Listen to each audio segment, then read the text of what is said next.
Good afternoon, fellow ruminators. Welcome back to another session, Rumination with Andrew. Thank you so much for joining as we are about to discuss a very important topical matter.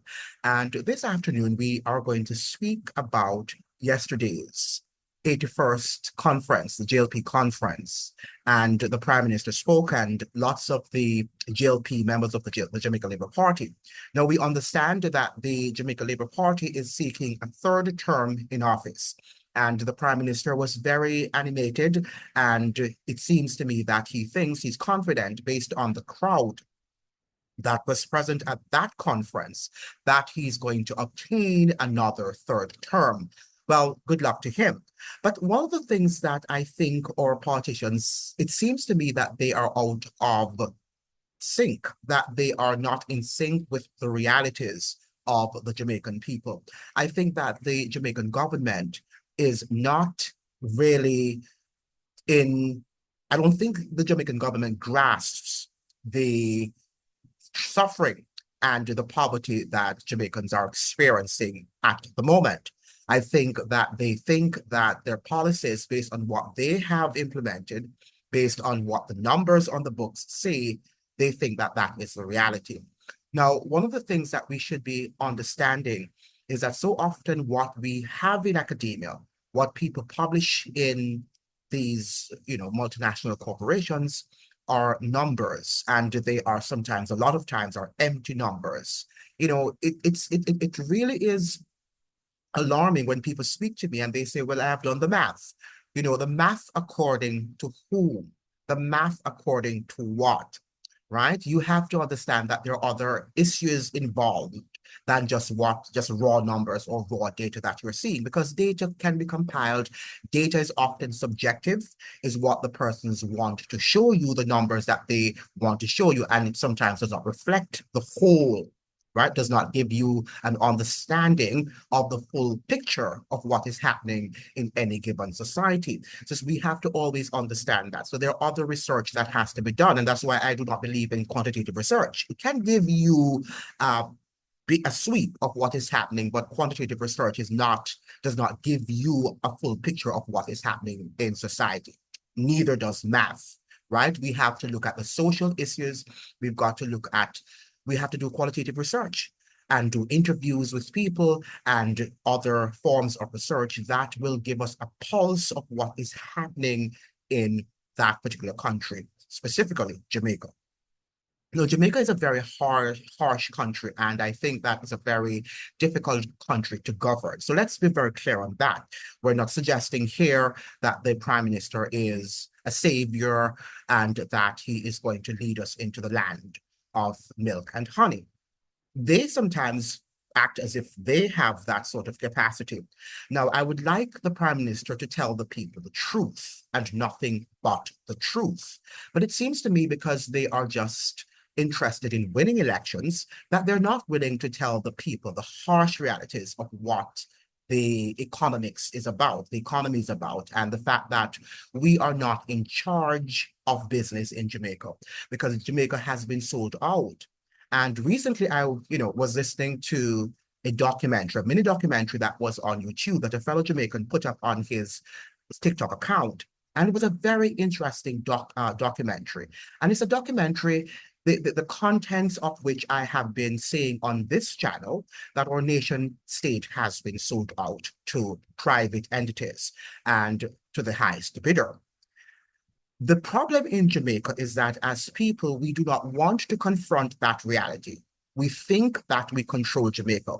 I remember when the IMF program was just about to be inked out in 2012, and I was alerting Jamaicans to the fact that the IMF has not changed and will never change. It is an economic arm of the US military-industrial complex. Many people would not understand it. They just couldn't understand that we are not a sovereign state. Now, if we had really been told the truth of what happened in the 70s and also in the 90s under FinSAC, I think that we would have really been able to understand, though painful, that our small nation state does not belong to us. And people have been coming and they have been saying for a long time that the situation in Jamaica, particularly after slavery, it was not pretty. And Jamaicans have had to, you know, revolt. They've had to immigrate to other countries because of the harsh socioeconomic conditions there. But it still seems that somehow we're holding on, and hope is important. We're holding on to thin air, as it were. And I don't think that we are ready yet to confront the reality. But what happens when we confront the reality? I think there's going to be a violent revolution there, because people would have known, or will have known at that time, that they would have been lied to, that the successive governments are lying to them about our state of affairs. So I'd like now to have you look briefly and to listen to what the video, just a brief, outline of what the video was saying. But before we do that, the Prime Minister was on record yesterday of saying that Jamaica is in a wonderful economic position and that we need to join the prosperity train, right? Because the prosperity train is here and we've got to get on board. Or have you got on board? Have you got on board? Yes, you've got to get on board, because if you don't get on board, you are going to be left behind, right? So it's important for you now to get your act together and get on the Jlp'S prosperity train. I don't know where that train is heading to. I think it's heading for disaster. But the Prime Minister, we have to trust. We have to trust the Prime Minister. He's the Prime Minister after all. And who can we trust but the Honorable Andrew Holness, Prime Minister of Jamaica, right? We have to trust him because you have given him a mandate. So therefore, you've got to trust him, right? Because he is the official leader of the nation state called Jamaica. Now, Mr. Andrew Holness, Dr. Andrew Holness suggested that, have we ever seen his certificate, his PhD, whatever, has he graduated? I'm not even sure. But let's just call what they're telling us there, that he's Dr. Andrew Holness. But the fact of the matter is that the Prime Minister is saying that under the PNP, under the Jlp government, he has halved the debt, right? The national debt to 74% of GDP. So the debt is now at 74% of GDP, for those of you who do not know. I think it has to go down to 60% of GDP. So we have a far way to go still. And for those of you who think that we're not still a part of the IMF program, that should let you know that we are, in fact, we're still, with the IMF. And there is a program. What is the program?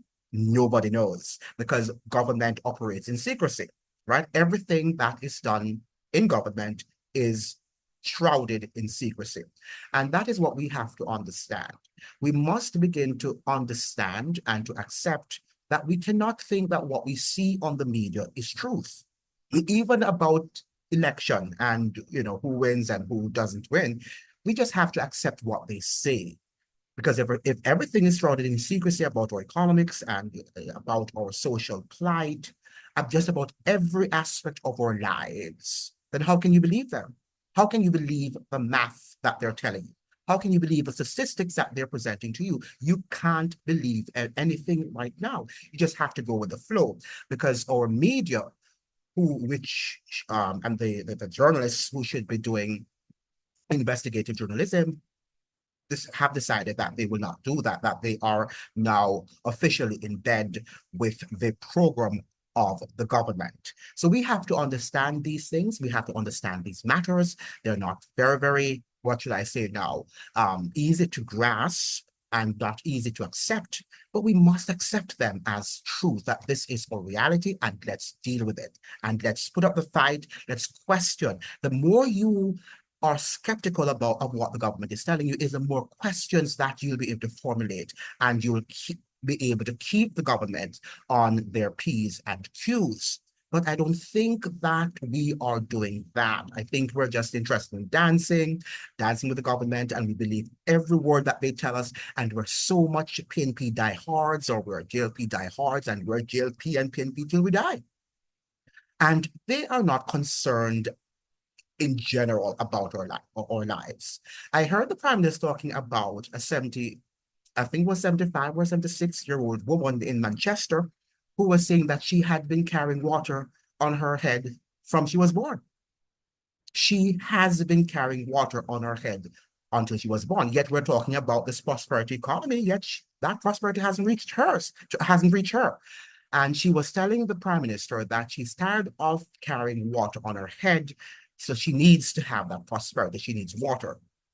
And the Prime Minister is sympathetic with her and says that he will do everything to ensure that she gets potable water in her community in Manchester.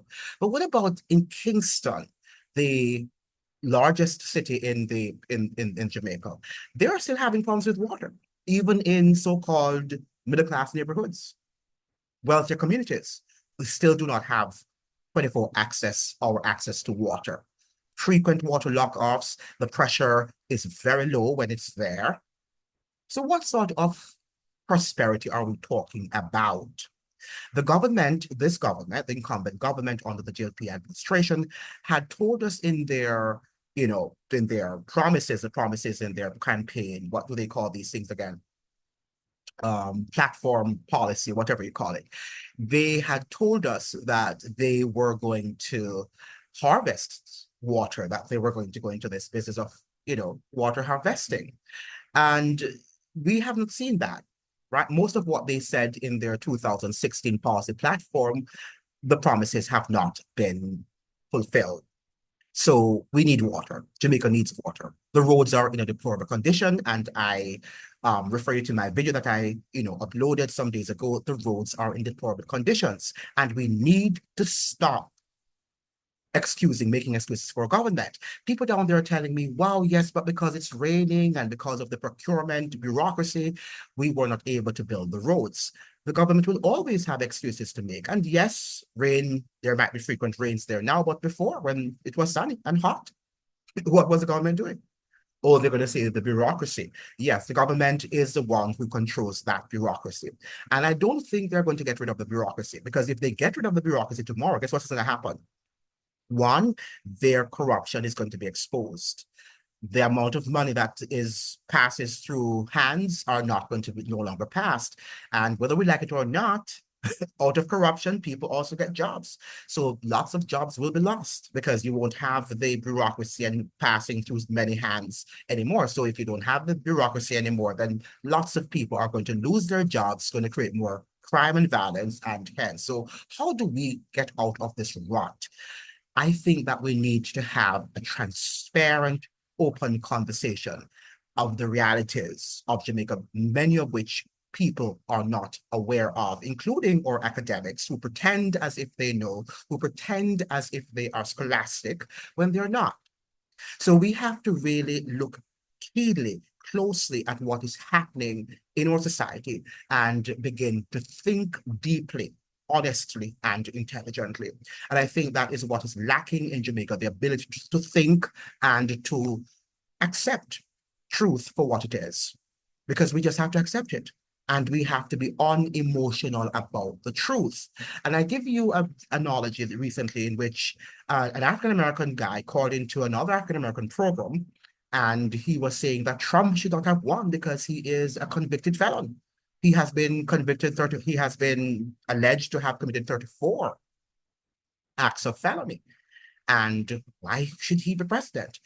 And the host of the program had to let him know that it doesn't work like that. The United States is not a democracy, it's a republic. It's the rule of law that governs the country. So we can't use our emotions because we don't like Trump. Trump was convicted in a state, according to charge in a state system. It wasn't a federal system. He was not federally charged, right? So therefore, he can become a president. Oh, well, he was impeached twice. He was impeached twice, but he wasn't convicted. Impeachment are charges that are leveled against a president, but if he's not convicted, he's free to walk. They have to convict him. The same thing happened in New York. If they had not put him in prison and if they had not carried on with what the allegations were, according to them, he was convicted. And until they can show me what he was convicted of, you can't believe them, right? Because the same thing can happen to you. We have to remove our emotions away from situations and begin to think for ourselves, right? Because it just might be a political weapon that can be used against you, the citizen, in years to come. So we must be fair with everybody, including the current Prime Minister of Jamaica. Now, one of the things I would say to Mr. Holness, Dr. Holness, is to be careful about lying to the Jamaican people about the PNP responsible for the humongous debt. Both parties are responsible. The PNP, yes, might be more responsible because of their stewardship of the economy in the 1990s, but there are aspects, there were situations in the 80s that also contributed to the FinSAC debacle. We're hearing that Mr. Seattle, for example, owed Central National Bank millions of dollars, and afterwards he said he had forgotten. So we know that both political parties are responsible for what happened during the FinSAC debacle. If we had an academia, if the Jamaican academic, society, if our universities were functioning and they were doing the job that they're charged to do, or they're tasked with doing, I think that we would have learned, you know, how, and they were doing objective research, then we would see how both parties are responsible for the predicament that we're facing. Yes, it was the PNP that was in office at the time, but we must understand that they work together.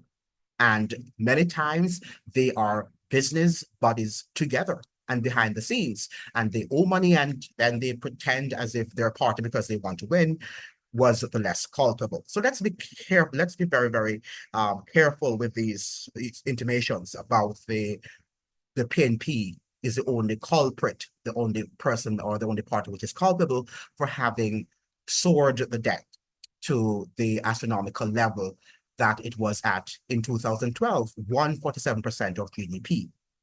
Now, the JLP government cannot also take all of the praise and the honor for having the debt. All right. The JLP also responsible. They were, they did what they were supposed to. The PNP rather were responsible. They started the program.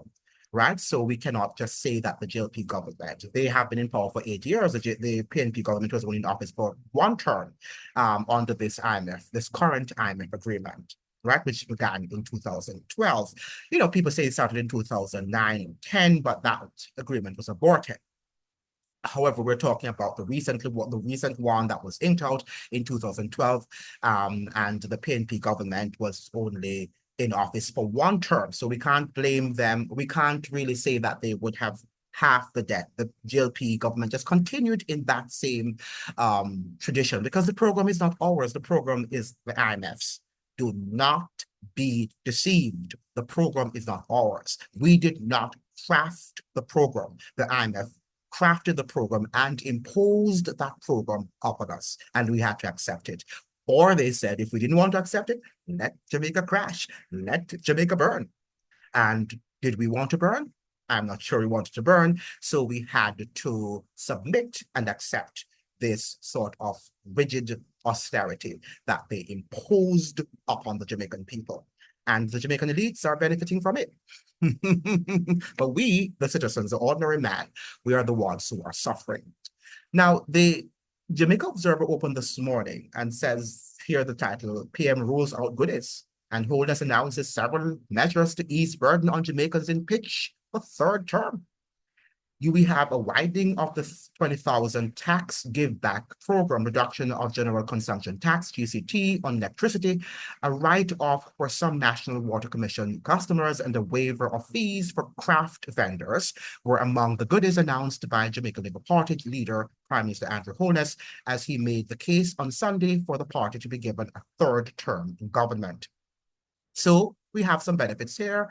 We're going to get a 20,000 tax give back program, reduction of general consumption tax on electricity, a write-off of some National Water Commission, that's the NWC customers, and the waiver of fees for craft vendors were among the goodies. So some good goodies. My question is though, a 20,000 tax return. So, for a poor country, that might be welcomed. But what is that? What can that buy? I am not sure if $20,000 can even pay a bill.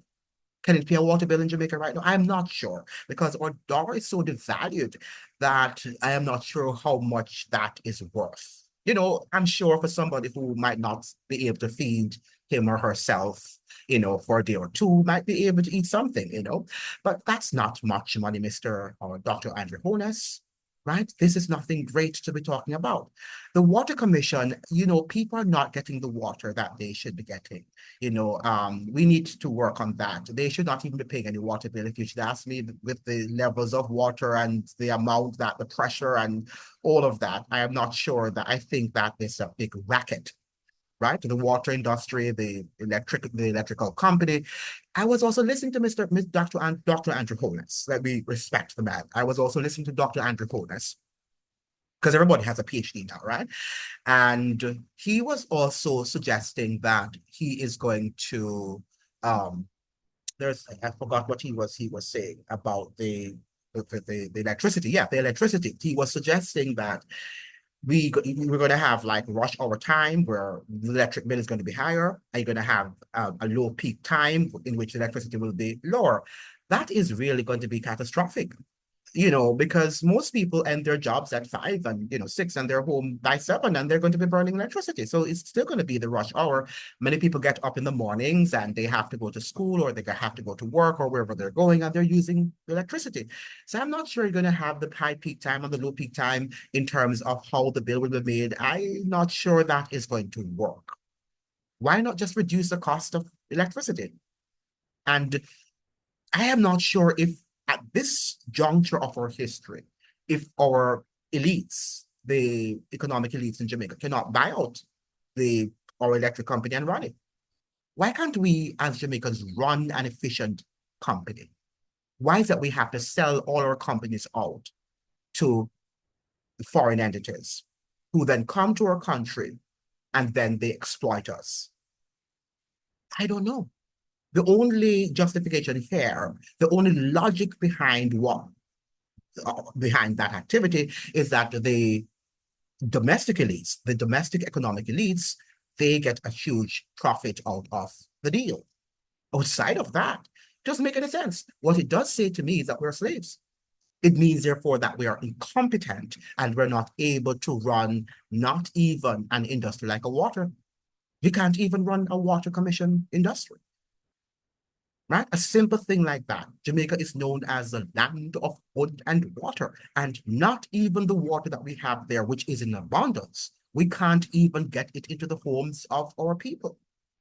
And we must understand also that we're a small island. It's not like we're a big island like Cuba and the Dominican Republic and Haiti. We're not that big. We're very tiny. And even when people talk about Cuba, they say it's a tiny island, but in comparison to Jamaica, what would they say about Jamaica if they think that Cuba is a tiny island? Because Cuba is a humongous island. And the DR is probably 3 times our size. So what are we talking about? Why can't we get water into the homes of all Jamaicans?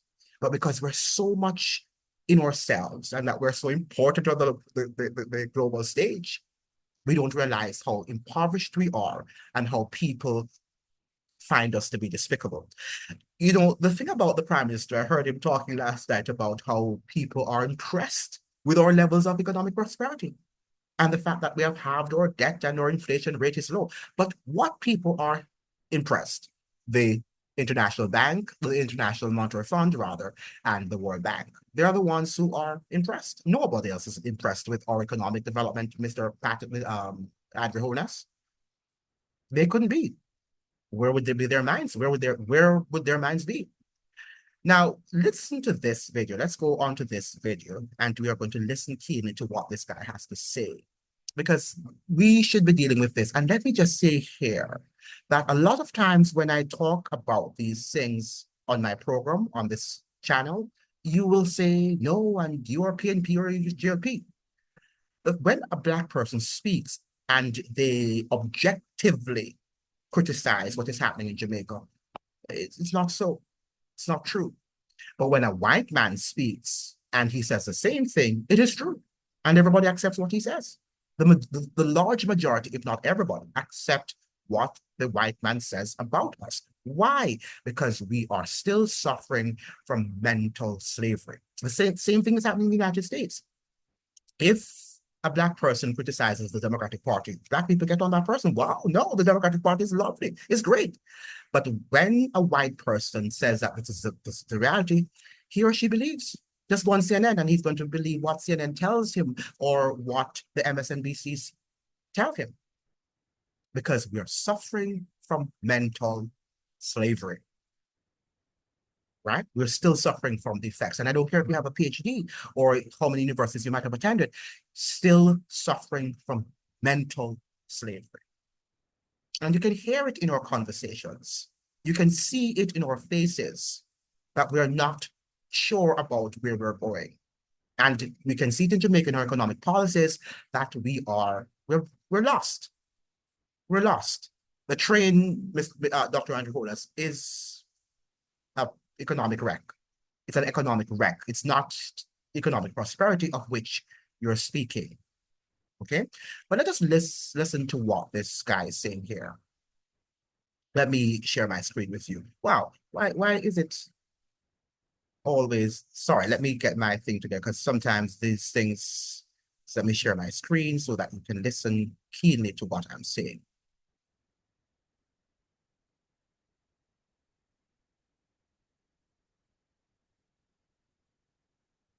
Okay, you can see it, right? Okay. Wow. Why these things always, when you come on it now, it's not. When I'm sharing it with you now, it's not playing. Let me see if I can stop it again. It's weird. These things are weird. You know, let me see if I could go back now and share it with you. And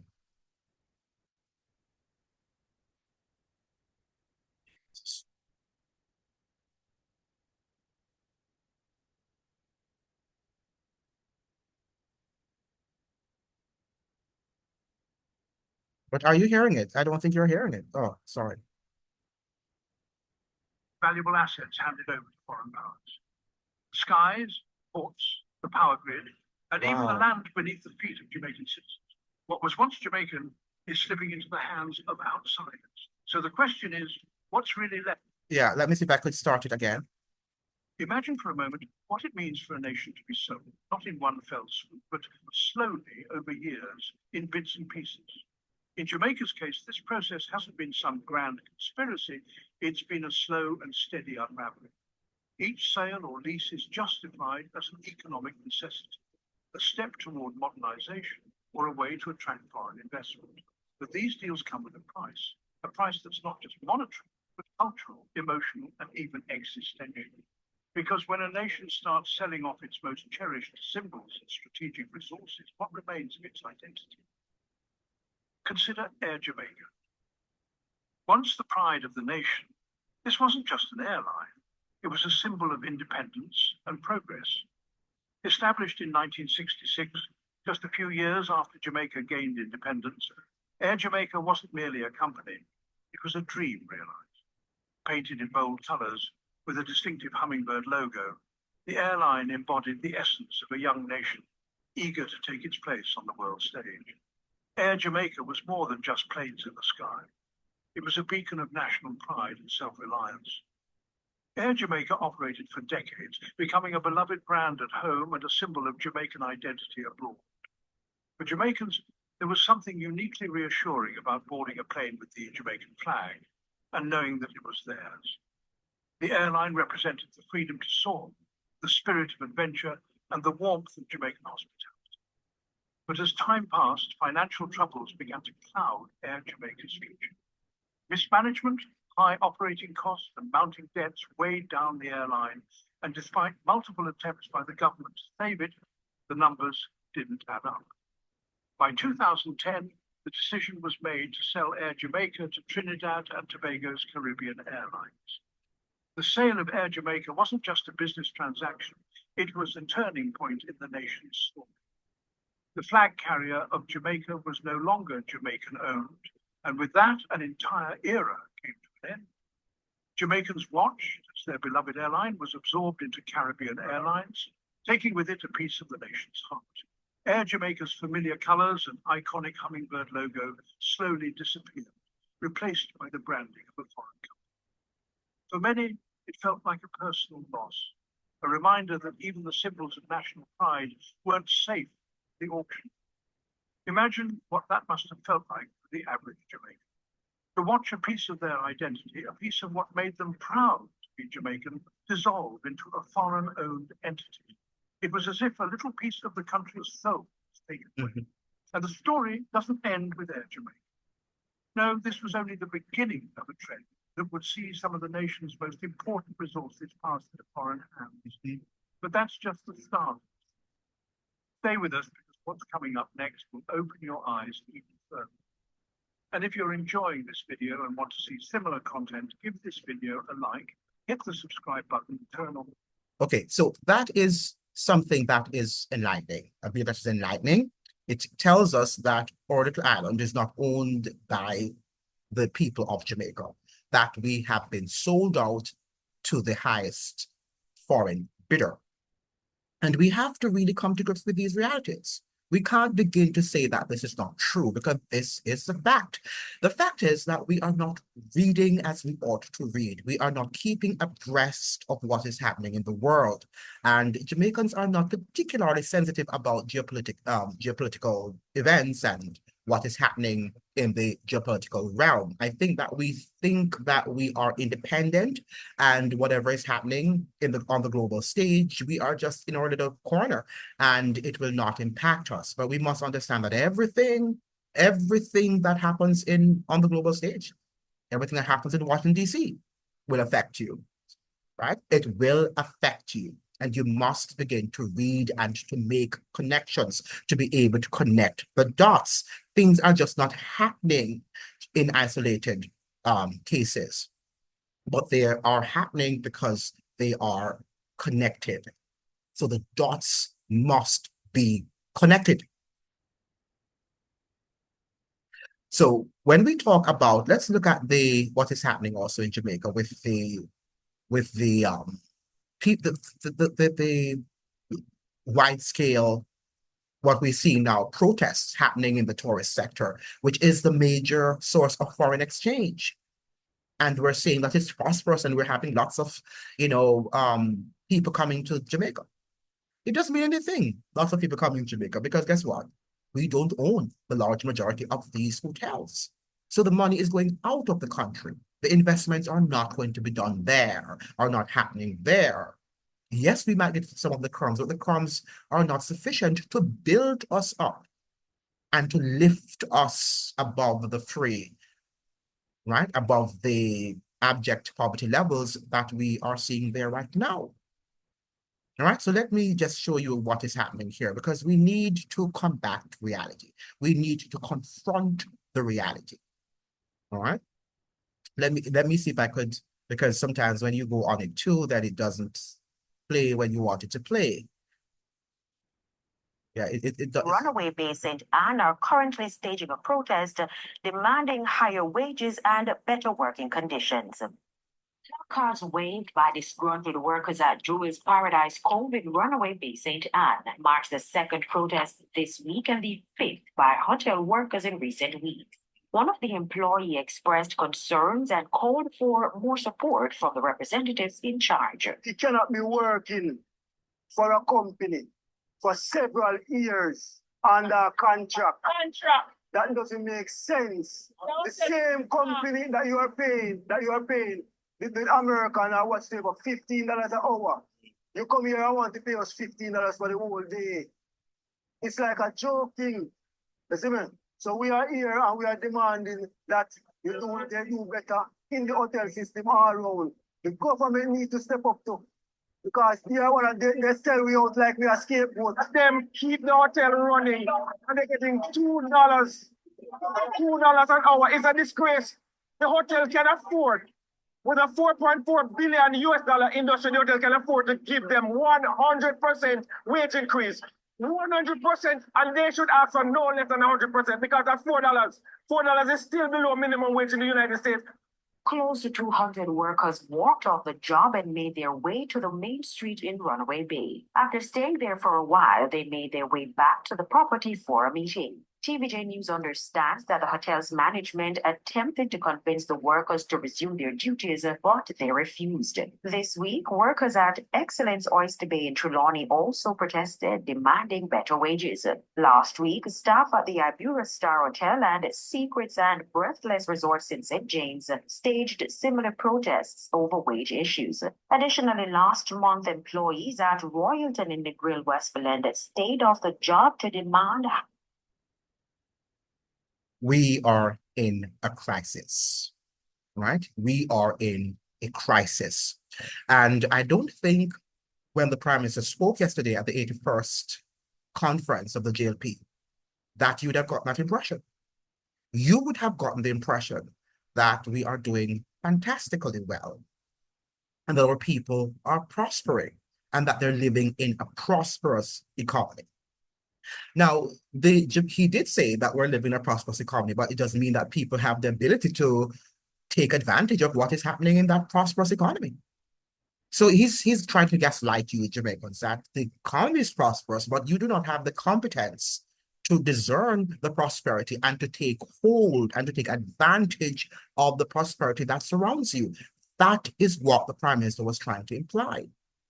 And we saw that gaslighting coming from the Democratic Party during the campaign. And that is one of the reasons I told you on this platform that Kamala Harris lost, and the Democratic Party in general, because they did not want to admit to the people's, serious adverse economic plight.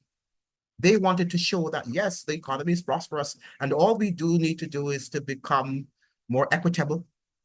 And perhaps Americans were not seeing it. They didn't have the intelligence, they didn't have the intellectual acuity to understand what economic prosperity means. Even though they're buying groceries every day, they just don't have. And when the Prime Minister speaks about inflation and the fact that inflation is down, what does that mean to the average Joe who goes to the supermarket and who constantly sees the astronomical prices of goods, of food? If inflation were down, why aren't we seeing the lowering of the cost of the foods? Or why can't the prices be stable? Why are they priced at these high rates, in which many of our citizens can't really buy food, even basic food like bread? Why isn't the price of bread at a low price that people can consume bread whenever they want to consume it? Right?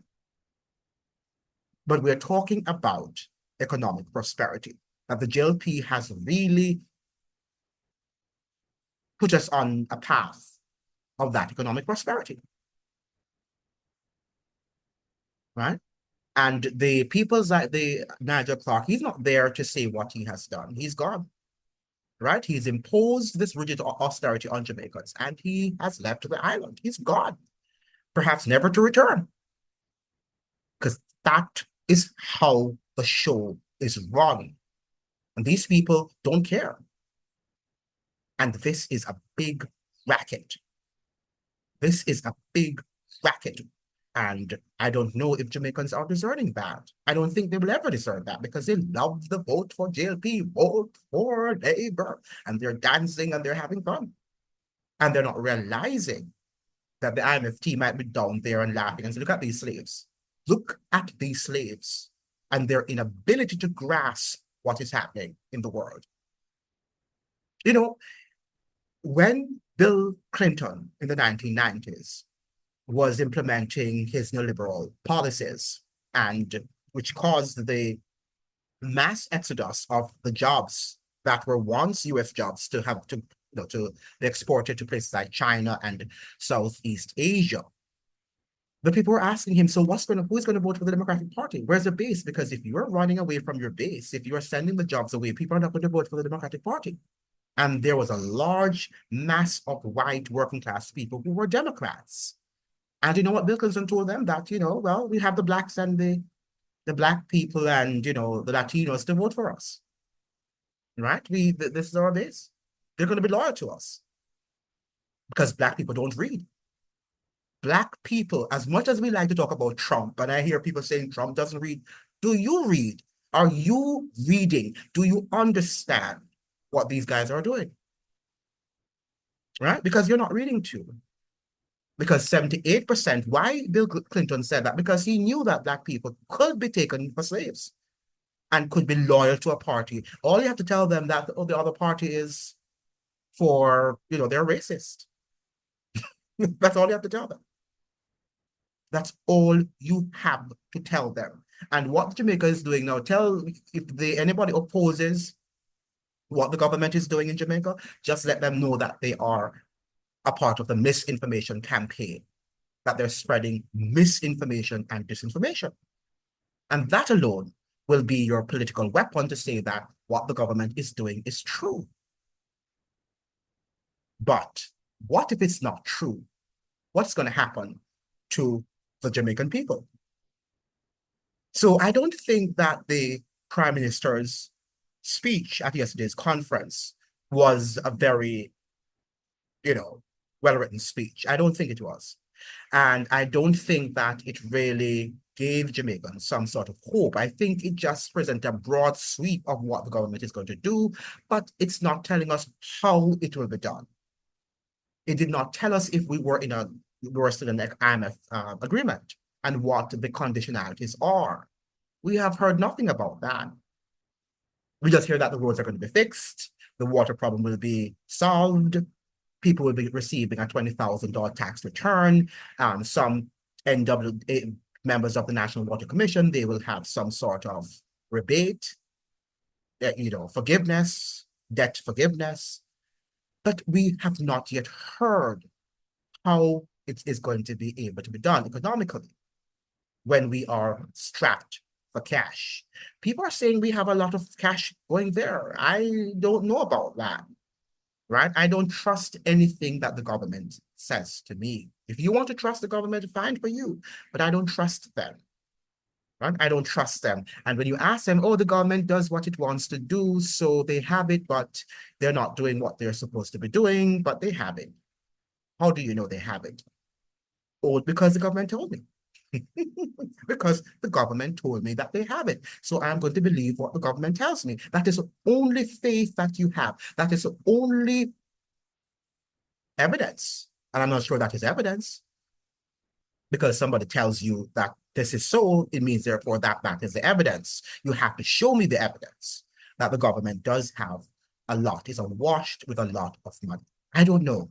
I'm not going to say the government isn't or the government doesn't. All right? Or is awashed. Isn't awashed or is awashed with a lots of money. But you determine that. But I was not impressed with Prime Minister Andrew Holness's speech, and it was not inspirational. And I can tell you, only if we are stupid enough, and I'm sure we are going to be stupid enough if we look at how we Black people behave, to vote for the Jlp government again. We have to vote them in and out, because when we leave them for 3 terms, for 4 terms, they are going to destroy us. So even though the other party is not politically strong, we have to vote them in and out. I wouldn't be voting for any of them. But if those of you who want to vote, if you want to give the Jlp another term to do the same things that they're doing, and you're not seeing anything out of it, you're not seeing the prosperity of which they're talking, then it's up to you.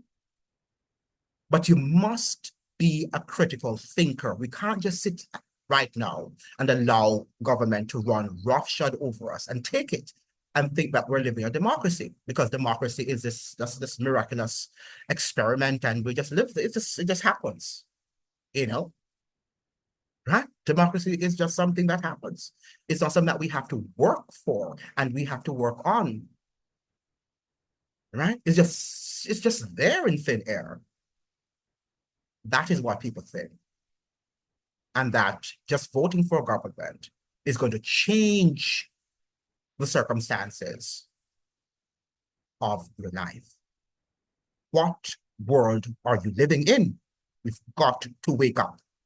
Thank you so much for joining. I hope that you'd like and you'll share and subscribe. Remember now to like the videos and subscribe. Remember now that we are over 700 subscribers. So why don't you get us now to 1,000 subscribers? You have that ability. It's not costly. It doesn't cost you a dime. So just hit the subscription button, hit subscribe and become a member of the channel. Thank you so much for joining. See you in another video. Ciao.